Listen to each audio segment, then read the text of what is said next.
VS Achuthanandan അദ്ദേഹം കുറച്ച് നാളുകൾക്ക് പറഞ്ഞു, അദ്ദേഹത്തിന് ഇപ്പോൾ ഓർമ്മയില്ല കിടക്കുകയാണ്, ആരോഗ്യമായിട്ടിരുന്ന കാലത്ത് അദ്ദേഹം പറഞ്ഞു 40ഓടുകൂടി കേരളം ഒരു മുസ്ലിം ഭൂരിപക്ഷ സമുദായമാക്കും. അപ്പം അതുവരെ എത്തുന്ന കാര്യം വേണ്ടി വരുമെന്ന് എനിക്ക് തോന്നുന്നില്ല. ഇപ്പം തന്നെ നമ്മുടെ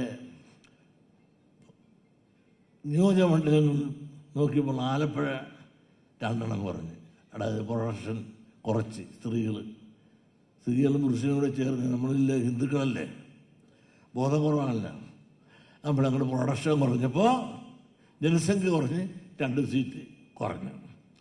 അതേസമയം മലപ്പുറത്ത് 4 സീറ്റ് അങ്ങ് കയറി. അപ്പോൾ വാശിയായിട്ട് അവർ പ്രൊഡക്ഷൻ കയറ്റി ജനസംഖ്യ കൂട്ടി.